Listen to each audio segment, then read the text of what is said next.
अस्सलाम वालेकुम व्यूअर्स। मैं हूं फ़ारूक राजा और आप देख रहे हैं knowledge fountain the YouTube channel.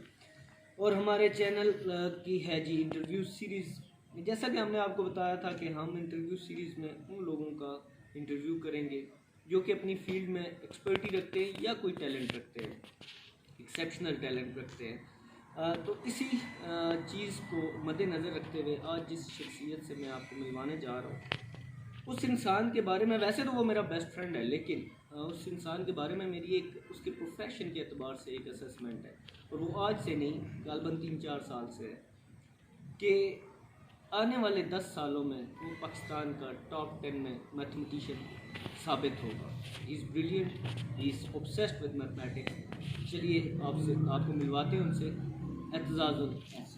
अल्हम्दुलिल्लाह sir, thank you so much. आपने हमें अपना कीमती वक्त दिया और हमें अपने चैनल पर मदऊ किया, तो इसके लिए थैंक यू सो मच। बल्कि ये हमारा थैंक्स कम है, आपका टैलेंट ज़्यादा है। सर इंटरव्यू की तरफ आते हैं। सर आपने मैथमेटिक्स ही क्यों चुना? सर जो मैथमेटिक्स सब्जेक्ट है ना, मीन के जब आपको कोई सुपरवाइज़र मिल जाए, कोई ऐसा टीचर मिल जाए जो आपको अपने सब्जेक्ट से रिलेटेड बताता है कि ये सब्जेक्ट्स आपकी नेक्स्ट लाइफ में, फ़िज़िकल लाइफ में, फ्यूचर लाइफ में कहाँ कहाँ यूज़ होगा, इसकी क्या इंपॉर्टेंस है और ये आपने क्यों मीन के इसको आपने सेलेक्ट करना है, इसकी रीज़न क्या थी। तो ऐसे ही मुझे भी मेरे टीचर थे जो कि बीएससी में प्रोफेसर रफ़ीक खान साहब थे। तो उन्होंने जो है ना, इस चीज़ में मेरा बहुत इंटरेस्ट आया जब मैंने उनके पास कुछ लेक्चर्स लिए। तो उन्होंने बताया कि मैथ्स कहाँ एग्जिस्ट करती है। मीन पहले हम ये समझते थे कि एफएससी तक हमने सिर्फ यही समझा कि एक बॉल पेन हो जाए और एक हमें पेपर मिल जाए तो बस हम मैथ्स करेंगे। मीन के इसका फ़िज़िकल लाइफ में कोई जो है ना वो यूज़ नहीं है, मीन के इसकी एप्लीकेशंस नहीं है फ़िज़िकल लाइफ में। लेकिन ये चीज़ हमें इस चीज़ का अंदाज़ा तब हुआ जब हमें एक ऐसा टीचर मिला जिसने इस चीज़ के बारे में बताया कि मैथ्स जो है ना वो फ़िज़िकल लाइफ में बहुत ज़्यादा एग्जिस्ट करती है और जितने भी आपके साइंसेस सब्जेक्ट हैं वो विदाउट मैथमेटिक्स कुछ भी नहीं। मीन के हम कह सकते हैं कि जो मैथमेटिक्स है ना वो एक सीढ़ी है जिसको यूज़ करके हर जो सब्जेक्ट है ना वो अचीव होता है। हाँ, वो अचीव होता है। ठीक है सर, अभी मैं 3 क्वेश्चन करूंगा लेकिन मैं उनके 1 बाय 1 आपसे आंसर चाहूँगा। सही। सर आपके ख्याल में इस वक्त दुनिया का सबसे बेस्ट मैथमेटिशियन कौन है? एशिया का बेस्ट मैथमेटिशियन कौन है? और आप ऑल टाइम बेस्ट मैथमेटिशियन किसको समझते हैं? सर मैं तो अपने अगर पाकिस्तान की बात करता हूँ तो जिसके पास मैंने पढ़ा है मैं तो सिर्फ उसी को जानता हूँ सही ज़्यादा बेहतर तरीके से। डॉक्टर असद जैगम साहब हैं, ठीक है, वो हार्वर्ड यूनिवर्सिटी में पढ़े हुए हैं और उन्होंने पोस्ट डॉक्टरेट जो है ना वो हासिल की है मैथमेटिशियन में, प्योर मैथमेटिक्स के वो टीचर थे। और मैंने बहुत सी चीज़ें जो है ना उनसे भी सीखी हैं, मतलब कि मेरा बहुत ज़्यादा जो इंटरेस्ट डेवलप हुआ है उनकी वजह से भी हुआ है। और पाकिस्तान में यंगस्टर मैथमेटिशियन में उनका नाम आता है, तो मैं उनसे बहुत ज़्यादा इम्प्रेस हुआ हूँ। ठीक। अभी आपने बात की कि आपका ऑब्सेशन मैथ्स बना आपके टीचर्स की वजह से। इसको हम अभी थोड़ी देर अलहदा रखते हैं, इसके हवाले से भी कुछ क्वेश्चंस हैं मेरे जहन में। लेकिन आप क्या बताना पसंद करेंगे, ये जो मैथ्स सब्जेक्ट है इसकी प्रैक्टिकल इम्प्लीमेंटेशन डेली लाइफ में क्या देखने में आती है या क्या होनी चाहिए, इसके बेनिफिट्स क्या? ठीक है सर, मैं मैथ्स की अगर डेफिनेशन को पहले डिफ़ाइन कर दूं कि मैथमेटिक्स है क्या, फिर मैं इसकी प्रैक्टिकल जो है ना एप्लीकेशंस के बारे में आता हूं कि हम डेली लाइफ में मैथ्स को कहाँ यूज़ करते हैं। तो मैथ्स की जो डेफिनेशन है वो है mathematics is the science in which we study laws of nature concerning with number, computing and calculation. तो हम जो लॉज ऑफ नेचर को स्टडी करते हैं ना, असल में मैथमेटिक्स वो है। और एक मैथमेटिशियन की ये वाली कोटेशन भी है, उसने बहुत ज़बरदस्त बात लिखी है, कहता है God has created mathematics and he used very beautiful mathematics in creating word like galaxies.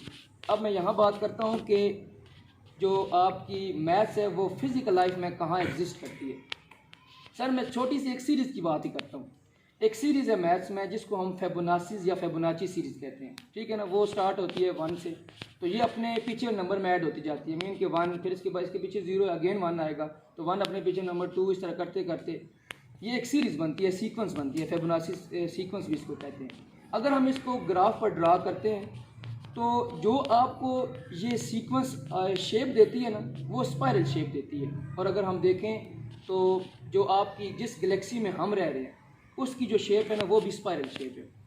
इसके अलावा कि जो जितने ये पाइन एप्पल हो गया या ऐसे जो फ्रूट्स हैं, इनकी भी अगर बाय स्ट्रक्चर देखा जाए तो इसमें भी ये फिबोनाची सीक्वेंस की जो है ना आपको ग्राफ दिखाई देता है। इसके अलावा जो इंसान की, ये मेडिकल बायो वाले ज़्यादा बेहतर जानते होंगे, इंसान की जो बोन स्ट्रक्चर बना हुआ है, हाथों का जो स्ट्रक्चर है, इसके ऊपर भी जो है ना वो आपकी सीक्वेंस जो है ना वो इम्प्लीमेंट हुई हुई है। बाकी इसके अलावा और बात करें जो लहरें बनती हैं समंदर में, ठीक है ना, इसके ऊपर भी वो जो शेप बनी हुई है ना, वो भी ये इसी चीज़ की बात है। ये तो चलो अलग हो गई। इसके अलावा क्वेश्चन ये आते हैं जो हम अपने 9th 10th फर्स्ट या सेकंड में कुछ चीज़ें यूज़ करते हैं। सिंपल सी बात बताता हूँ, फैक्टराइजेशन की। मतलब कि बच्चे कहते हैं सर हम ये इस इक्वेशन को यूज़ करें तो हम इसकी एक्स की वैल्यू फाइंड कर लेते हैं, इसकी नेक्स्ट मतलब कि हमें क्या फ़ायदा होगा डेली लाइफ में, हमने इसको कहाँ यूज़ करना है। तो अभी तो वो क्या कहते हैं कि इनका ये न्यू स्टेज होता है, वो ये चीज़ें सीखते हैं कि हमने इस चीज़ को कैसे ये देखना है। आगे जाके जब ये नेक्स्ट लेवल इनका जो हाई होगा तो एक इन्होंने सब्जेक्ट पढ़ना होता है न्यूमेरिकल मेथड, जिसमें सारी फैक्टराइजेशन है, ठीक है। ये फैक्टराइजेशन यूज़ हम कहाँ करते हैं, अगर ये फैक्टराइजेशन ना होती तो आज हम हवाओं में उड़ रहे नहीं होते, हमारा जो एरोप्लेन है वो किसी काम का ना होता। मीन कि एरोप्लेन की स्टेबिलिटी के लिए फैक्टर्स को यूज़ किया जाता है। इसके अलावा क्रूज़ मिज़ाइल में इस चीज़ को यूज़ किया गया है। इसके अलावा कंप्यूटर्स में हर मतलब कि बहुत सी जगह पर मैथ। अभी ये मैंने सिर्फ वो टॉपिक छोटा सा चुना है कि मतलब जिसको मैं यूज़ करके ना ये डेली लाइफ में हम इसको कहाँ यूज़ करें, ये हमने यूज़ किया। आगे सर इससे इंटरलिंक्ड एक मेरा क्वेश्चन है, लेकिन मैं इसलिए पूछना चाहता हूँ कि आपकी तरह बहुत सारे स्टूडेंट्स मैथ्स को एज ए फील्ड अडॉप्ट करना चाहते हैं या एज ए सब्जेक्ट अडॉप्ट करना चाहते हैं, और ख़ास तौर पे कई तो सिर्फ आपकी वजह से मैथ्स की तरफ जा रहे हैं। तो मैथमेटिक्स किस फील्ड के लिए ज़्यादा अच्छा है? मैथमेटिक्स सर अगर बात की जाए तो हर फील्ड में मैथ्स लाजमी होगा। मतलब कि अगर आप बायो में जाते हैं वहाँ भी आपने मैथ्स को जो है ना वो मैथ्स आपने पढ़नी है। इंजीनियरिंग वाले तो मैथ्स के प्रॉपर एक वो जो है वो सिलेबस पढ़ते हैं, कोर्सेज पढ़ते हैं। इसका मतलब है मोस्ट एप्रोप्रिएट इंजीनियरिंग में सबसे ज़्यादा मैथ्स को यूज़ किया जा रहा है। चलिए हम अगर फिजिक्स मैथ्स की बात करते हैं वो तो वहाँ तो ये चीज़ यूज़ होती ही होती है। इसके अलावा जो प्रैक्टिकल या फिजिकल जो एग्जिस्टेंस चीज़ें रखती हैं ना, वहाँ भी मैथ्स को यूज़ किया जाता है। और आपको मैं एक और बात भी बताऊँ, अब जो फिज़िक्स सब्जेक्ट है वो तो है ही आपकी सारी जो है ना फिज़िकल लाइफ से रिलेट करता है, लेकिन कुछ चीज़ें फ़िज़िक्स में भी ऐसी हैं जिनको आपका माइंड नहीं मानता। मतलब कि अब एल्बर्ट आइंस्टाइन ने स्पेशल थ्योरी ऑफ रिलेटिविटी दी, उसने कहा कि वक्त रुक सकता है, और उस वक्त के हाकम ने कहा था ये बंदा पागल हो गया, इसको फांसी दे दो। लेकिन इस बात को मैथमेटिक्स ने प्रूफ किया कि वक्त वाकई रुक सकता है। अब कुछ चीज़ें फिजिकली एग्जिस्ट नहीं करती, लेकिन मैथमेटिकली उनकी एग्जिस्टेंस होती है। अच्छा सर, आप टीचिंग में कैसे आए? टीचिंग सर मैं बाय चांस नहीं आया, मैं बाय चॉइस आया। तो मेरा इंटरेस्ट भी यही था कि मैंने जिस तरीके से मैं चाहता था कि बच्चे इस तरीके से मैथ सीखें कि उनको फ़ायदा भी हो। और मैं आपको सही बात बताऊं तो मैं बच्चों को मैथ्स में मोटिवेट भी करता हूं, क्योंकि मैंने उन्हें सिर्फ ये नहीं सिखाया कि 2 + 2 4 होता है, बल्कि मैंने इनको ये भी बताया कि मैथ्स की डेली लाइफ में एप्लीकेशन कहाँ यूज़ होती हैं, मैथ्स है क्या। मैथ्स को वैसे अगर हम इसकी एब्रीविएशन देखी जाए तो maths mental ability to handle situation है। ये इंसान के माइंड को खोलता है, मतलब कि आपके जो मेंटल लेवल है ना उसकी एबिलिटी को ऐसा कर देता है कि आप कैसी भी सिचुएशन आप चीज़ों को एनालाइज करना सीख जाते हैं। ठीक सर, AGC या गवर्नमेंट के किरदार पे हम बाद में आते हैं, जो मैथ्स के हवाले से आपकी नज़र में रहा है, क्या आप ये समझते हैं कि हमारे जो आज के मैथ्स के टीचर्स, चाहे वो सरकारी सेक्टर में हो चाहे वो प्राइवेट सेक्टर में हो, are they performing up to the mark according to you?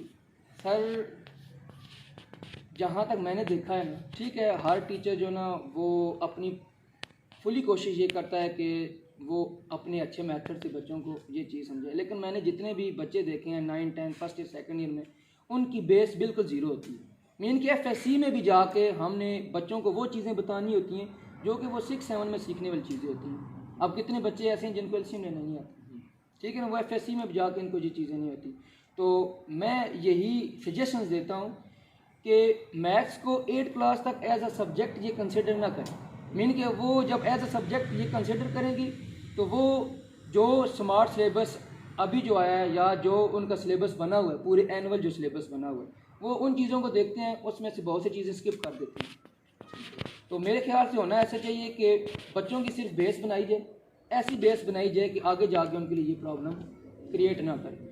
तो टीचर ऐसा होना चाहिए कि वो बच्चों की 8 क्लास तक उनकी बेस, 9-10 तक ऐसी बेस होनी चाहिए कि बच्चा नेक्स्ट जाके ना किसी ये बेसिक कंसेप्ट के बारे में प्रॉब्लम क्रिएट, मतलब कि उसके माइंड में ऐसी प्रॉब्लम ना आए जो कि उसके लिए प्रॉब्लम चलती रहे, कहाँ तक वो जबकि MSc तक पहुँच जाए उसको प्रॉब्लम नहीं।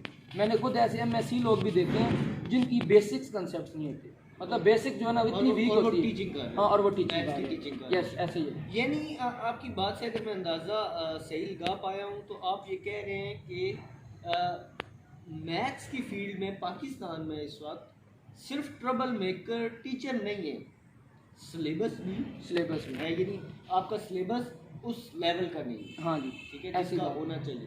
तो यानी आप इन अ वे गवर्नमेंट को और EGC को भी कह रहे हैं कि वो they are not performing well, यानी जो सिलेबस होना चाहिए, लाजमी होना चाहिए मैथ्स के लिए, हाँ जी बिल्कुल नहीं है, या वो मेथड नहीं अडॉप्ट किए। हाँ जी, मेथड को अडॉप्ट नहीं किया जा रहा। मतलब सिलेबस तो चलो जो कुछ है वो तो है ही, लेकिन एक चीज़, मतलब कि एक चीज़ जब क्लियर हो चुकी है, बार बार आप उसी चीज़ को जो है ना वो बार बार क्वेश्चनिंग की फॉर्म है जो ना वो ना लेके आए, रिपीट ना करें, मतलब कि जो नई चीज़ उसमें लाएं जिसको देखा जाए, मतलब बच्चे का माइंड लेवल जो है ना वो थोड़ा सा बिल्ड हो।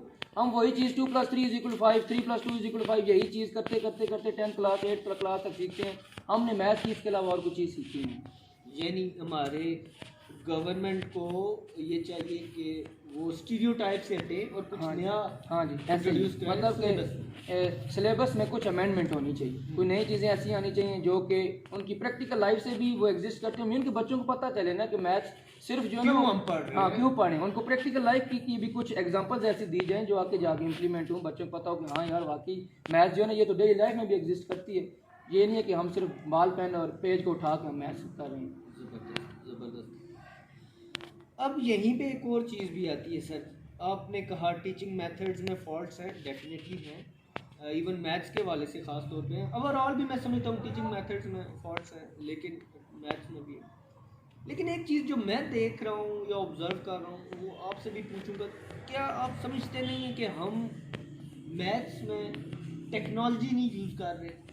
और टेक्नोलॉजी अगर यूज़ हो सकती है सर तो कौन सी हो सकती है मैथ्स की फील्ड को बढ़ाने के लिए, या एटलीस्ट बच्चों का इंटरेस्ट डेवलप करने के लिए? सर जी सबसे पहले तो मैं फिर वही बात करूँगा कि मैथ्स की एक प्रॉपर लैब होनी चाहिए, ठीक है ना, जिसमें सारी शेप्स वगैरह, और मतलब कि जिस तरह अभी आपने टेक्नोलॉजी की बात की है, वो टेक्नोलॉजी मतलब मैथ्स को कहाँ यूज़ करते हैं, फिजिक्स के न्यूमेरिकल में सारी वो, जैसे वो पेंडुलम को हमने देखा, ठीक है, टाइम पीरियड फाइंड करना, वो वहाँ सारी मैथ्स ही यूज़ हो रही है, लेकिन हम इसको प्रैक्टिकल लाइफ में नहीं लेके आते। बच्चों को अगर हम सिखा रहे हैं तो बस वो उधर वाइट बोर्ड पर ही समझा रहे हैं, मीन कि बच्चा प्रैक्टिकल लाइफ में आ रहा ही नहीं है, उसे पता ही नहीं है कि यार ये चीज़ अगर हम प्रैक्टिकली करें तो कैसे होगा, मीन कि बच्चा सिर्फ पेंसिल कापी तक में दूँ।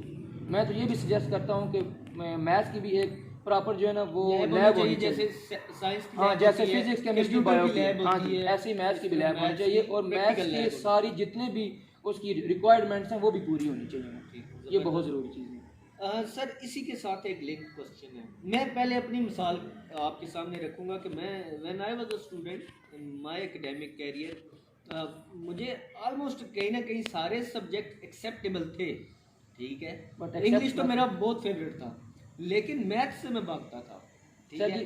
तो कौन सा ऐसा ट्रिक है जो टीचर्स यूज़ कर सकते हैं मैथ्स, बच्चों में मैथ्स का इंटरेस्ट डेवलप करें? ये चीज़ डिपेंड टीचर पे करती है, ये टीचर के हाथ में है कि वो बच्चे का इंटरेस्ट मैथ्स में कैसे डेवलप करेगा।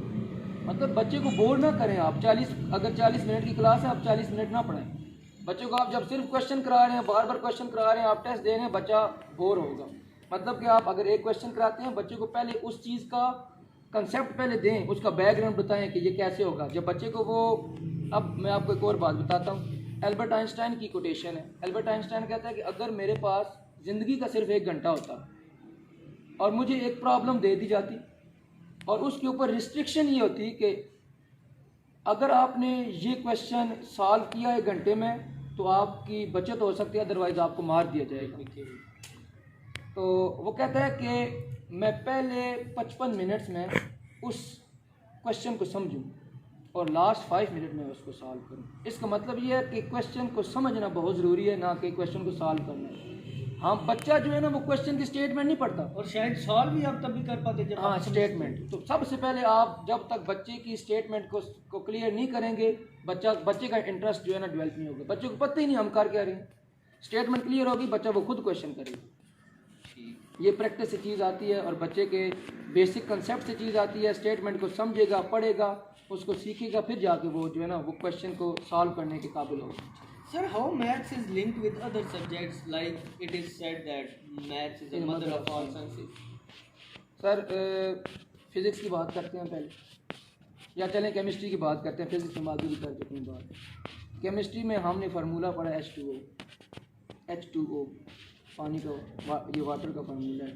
मतलब कि यहाँ मतलब कि पानी H2O है, मतलब कि यहाँ वाटर के 2 पॉइंट्स हैं, या ऑक्सीजन, मतलब कि कहाँ कितना यूज़ करें। अगर आप उसमें थोड़ी सी क्वांटिटी को बढ़ा देंगे, पानी नहीं रहेगा। मीन कि वहाँ भी आप क्या कर रहे हो, जो चीज़ काउंट करके डाल रहे हो, हाँ, तो वहाँ आपको मैथ्स की ज़रूरत पड़ी। अगर ऐसा ना होता तो जहाँ जो रिएक्शंस हो रहे हैं, जो रिएक्शंस करते हैं केमिस्ट्री में, या आपने जो काम किया है, ये जो डिफियन और एफियन का काम हो रहा है, ये जो बम वगैरह बन रहे हैं, उसमें अगर आप उस चीज़ को इक्वलिटी नहीं रखते ना, तो वहाँ बहुत बड़े हादसात की जो है ना वो भी वजह बन सकती है। तो इसकी रीज़न यही है कि जब तक आप वो मैथ्स की टर्म्स को नहीं यूज़ करोगे, उसकी इक्वलिटी को नहीं देखोगे, हाँ नहीं यूज़ करोगे, तो वहाँ प्रॉब्लम्स क्रिएट होंगी। इसके अलावा फ़िज़िक्स है। फ़िज़िक्स तो मैं कहता हूँ कि फ़िज़िक्स जो है ना मैथमेटिक्स के बगैर कुछ भी नहीं। तो उसको हर एक चीज़ को प्रूव करने के लिए मैथ्स की ज़रूरत पड़ती है। केमिस्ट्री, फिजिक्स, फिर बायोलॉजी। फिजिक्स में मेरे ख्याल में 60% मैथ्स है। हाँ, मतलब कि 60 से भी आप ज़्यादा कह सकते हैं। फिजिक्स एग्जिस्ट ही आप कह सकते हो कि मैथ्स के ऊपर वो डिपेंड कर रहे हैं। अच्छा सर, आप टीचर भी हैं माशाल्लाह, बहुत ज़बरदस्त टीचर हैं।